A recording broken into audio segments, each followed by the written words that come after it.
I'm Mike Dennison at the Capitol. Coming up, Governor Bullock tells us more about what to expect with coronavirus and the reopening of Montana. For healthcare workers, protection is everything. I'm Cody Boyer in Manhattan. How one company, along with other companies in collaboration, are trying to make a difference for them. 6:30 now back here in Montana this morning. Caitlin Corbett, Chet Lehman, Matt Elwell, and already it is a beautiful start to our Friday. It is. It's fantastic. A little bit of light rain in a few areas, washing off the dirt off of Caitlin's car. Yeah. Right? Yeah. And we do have the car wash. Happy Friday. Yeah, happy Friday. Car wash forecast for you, Caitlin. Saturday, Sunday, and Monday. Sunday's probably the day to do it. Monday may have some more Good rain. to know. So yeah, temperatures back into the 30s for the morning, mainly light showers, nothing real heavy this morning, and it's fading away pretty quickly.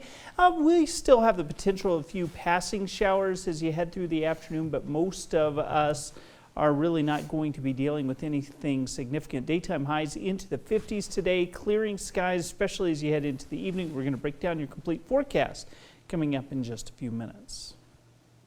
Okay, Sunday car wash day. I'll remember that. Thank you, Matt. This weekend, the reopening of Montana begins with the lifting of some coronavirus-related restrictions, as outlined by Governor Steve Bullock. Now, MTN's Mike Dennison recently spoke with the governor about how the phased restrictions will work and what it means for the tourism industry.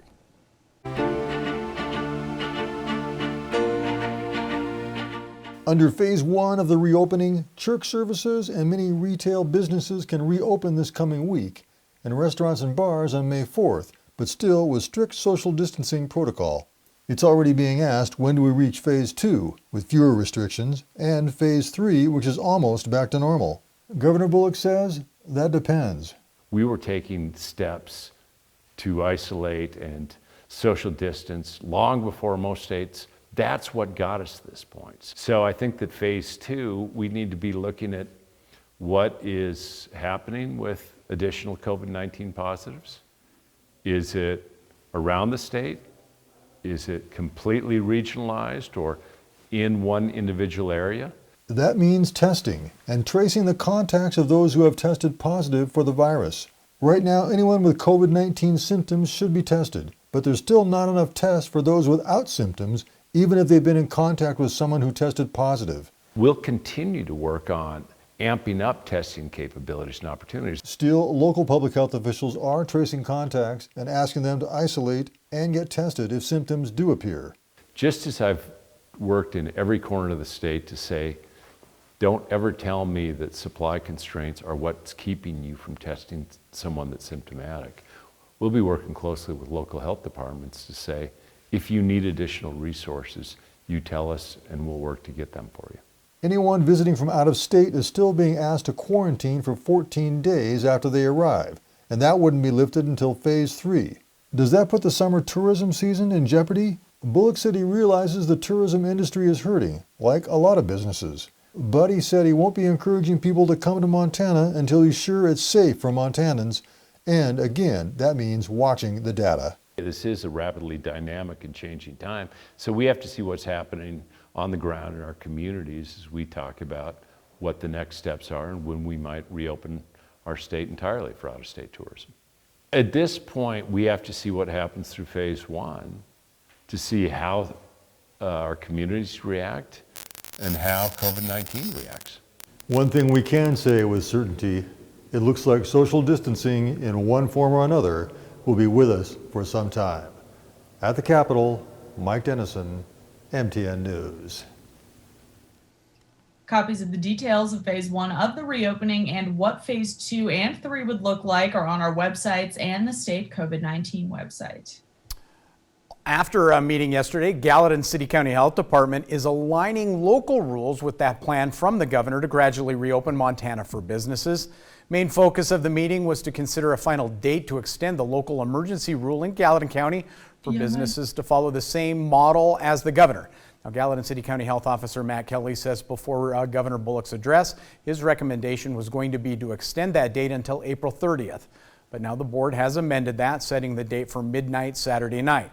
But as the numbers of deaths climb nationwide, Kelly says the reopening is just the beginning of another long road.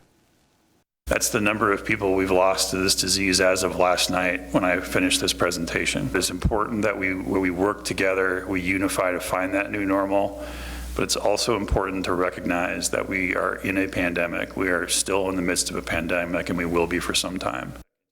Kelly says while the extension was approved, the board still has to consider strategies that could include enforcing employees to wear masks, enforcing social distancing in restaurants, and how that all could be done in businesses like salons and bars.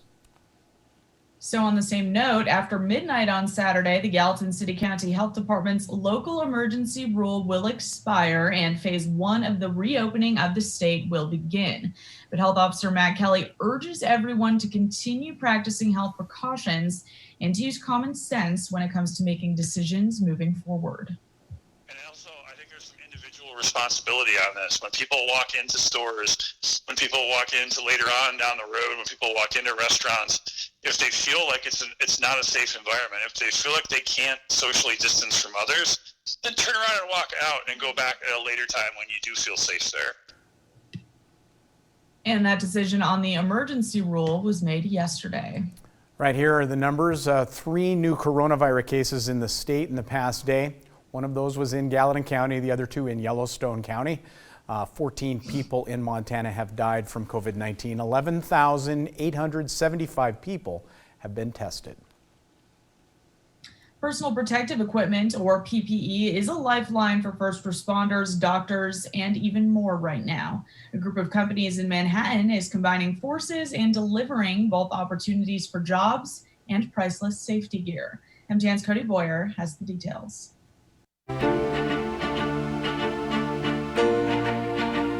Face shields are a large requirement for healthcare workers right now for their own safety.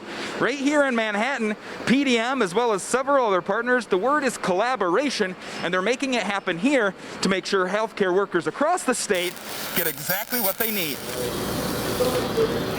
It's all of these relationships that have been now allowed this to happen. To Mike Groff and the rest of plastic design and manufacturing in Manhattan, it takes the whole offense to win the game. This isn't a normal product that we would normally produce. COVID-19 changed the playbook. 2 weeks ago, we weren't in the face mask business. Now we are, and we'll produce this until the demand is met. Face masks, face shields to be specific. It's composed of 5 parts, basically. We have this foam. Normally, we're making gyro stabilized camera systems in the defense industry, which is not anything like personal protection equipment. As demand grew, Groff and Darren Stroh-Snyder, production manager at Ascent Vision Technologies in Belgrade, became part of a team of 4 local companies with a game plan. The guys from Blackhawk designed the tool. Advanced Innovations did the machining. We were originally planning on doing maybe 200 to 500. It grew quickly. Not by a little. We're putting as many as 5,000 together in record time. A normal mold takes 12, 14, 16 weeks.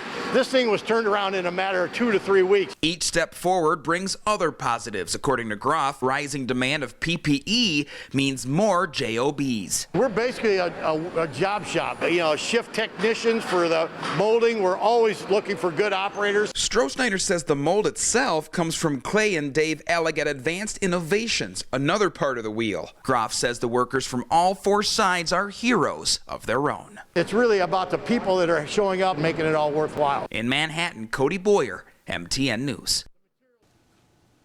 Bridger Aerospace is donating the use of its aircraft to transport PPE equipment to rural first responders at no charge. Love that. A great collaboration by local businesses. 6:38 now. A lot of people may be feeling the quarantine strain, maybe bickering more with your significant other because you're spending so much time together. Psychologist Dr. Randy Kamen says be sure to protect that alone time. There is a sacred space that resides in all of us that we need to honor. We need to honor alone time so that we don't feel like we're choking or suffocating. Other issues in the household like job loss can further strain relationships right now. Dr. Kamen says that there could also be an opportunity to redivide the household duties. That can alleviate stress on the working person and allow the non-working partner to bring new value to the relationship. No matter the stress, one of the most important things to pay attention to is how you talk to each other. There are rules of communication that when one person is speaking, as long as they're being kind and clear in their message that the other person, or at least being kind, the other person gets to listen respectively and taking turns in the relationship. Now, for those struggling in relationships, Dr. Kamen says there's no better time to start virtual counseling, coaching, or therapy. What a great time to get to those things, not just cleaning out closets, but cleaning out your head and getting connected with your partner, rediscovering, why did I fall in love with this person? Dr. Kamen also mentioned while the pandemic has created some relationship issues, there are others finding ways to bond. Developing healthy habits together like evening walks, cooking, and other hobbies can help. Together and communication. Definitely some good tips. Yeah, I think the communication is probably the big part of all of that. Just talk to each other. Definitely. I have to talk to Gus sometimes, leave me alone when I'm doing the show, but otherwise our relationship's okay right now. Yeah. Helpful tips there. We're taking a break now at 6:40, but when we return on Montana this morning, whether you're wearing a homemade face mask or one you purchased, there's an easy way to make it almost as effective as a medical N95 mask. Coming up, we'll show you exactly how to do that. But first, here's what's ahead on CBS This Morning. Good morning. Ahead on CBS This Morning, surprising new information on when the coronavirus first started spreading in the United States. Also, astronaut Jessica Meir has just returned after nearly 7 months in space. Why she feels more isolated now, though, than when she was orbiting Earth. Plus, fresh off the start of the NFL's first virtual draft, a little different this year, Commissioner Roger Goodell joins us to discuss how the league plans to proceed come fall. And we continue to remember the lives of those taken from us by the virus. So important to do so. We'll see you at 7.